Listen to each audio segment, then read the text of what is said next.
Hi, I'm Dr. Pachenik, and I want to talk today about the French hypocrisy and cowardliness of Macron and France in general.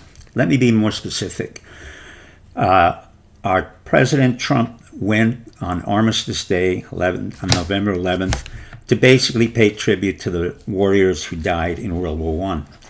What he said, in effect, is that Macron, who's a manipulative little child who I've complained about for the past couple of months, the son of professional people. He married somebody 20 years older. He's totally a Peter Pan. His rating is 10% unemployment and 20% of approval. Trump said, look, you're not worthy of being an ally to me. And that's in effect what he said. But let me be a little bit more specific about France. Number one, Macron forgot that the World War I was initiated by the Germans and the French because of the death of the Archduke Ferdinand of Sarajevo. It was a war that lasted from 1914 to 1918. It was between the French, the Germans, and the German allies and the French allies. Over 70 million people were involved. 20 million men and women died in that war. 10 million French, 10 million Germans and their allies.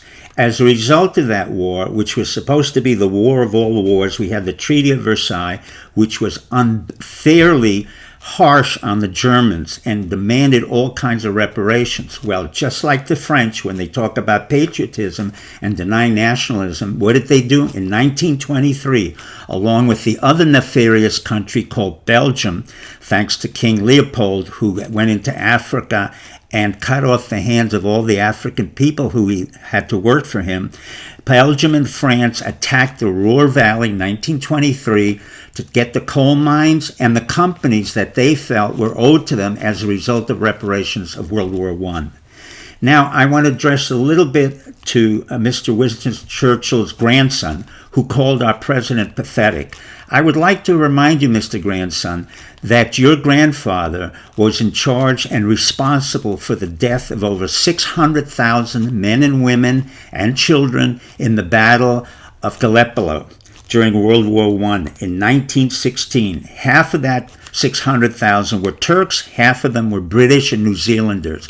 Thanks to your grandfather, he was not only able to kill these individuals, but when he was prime minister, he was diagnosed by Lord Moran as demented. So let's not have any more words. Let's go back to now World War II, where my father was in the French army. And I had asked him when he was a captain, a medical doctor in the French army, what was the first and last order that you got when the Germans attacked the French in 1939? There were 2.2 million French on the Maginot Line, and there were 600,000 Germans that came right through the forest instead of Belgium. And what he told me was there was only one order, and that was to retreat.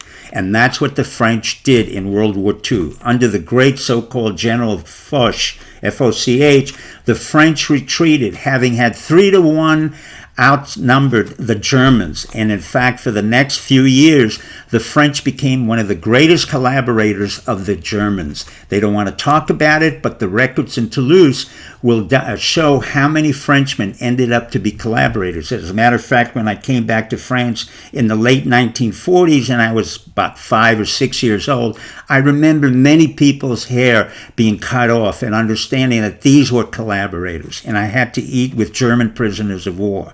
Now let's go further on to the German nationalism, which Macron forgets about. Of course, France went into Vietnam through the 40s and 50s, and they were ruthless. They killed thousands and hundreds of thousands of Vietnamese. It was so ruthless, they decided to bring in the Americans. But thanks to General Eisenhower, who knew how ineffectual the French really were in combat, he refused to go into Vietnam. Of course, who went in? John F. Kennedy and LBJ. And they made sure that we lost over 250,000 men wounded, 50,000 killed.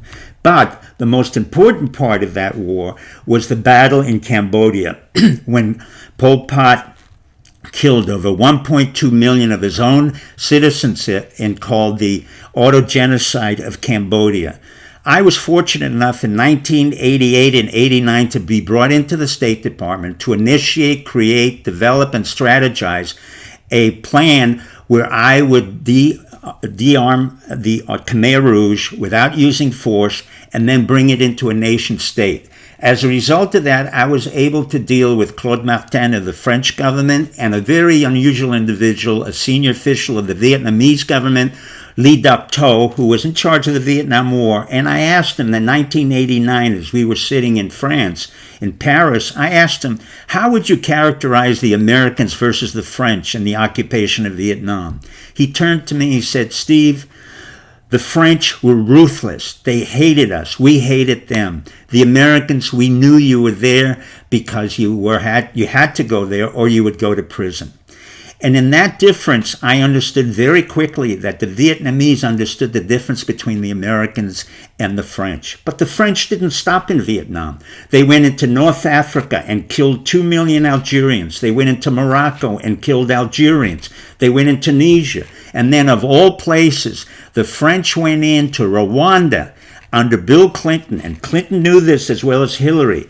And they killed and machine gunned innocent Tutsis for no reason whatsoever. And who were their allies? Of course, the Belge. And they've never said a word.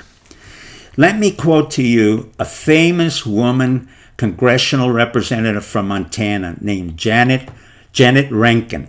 In 1960 and 1940, she was a congresswoman to our Congress, the first woman from Montana. And she said, the greatest contribution I ever made to World War I was to vote against the war. And then she said, someday we will have 50% of a Congress comprising of women. And she was correct.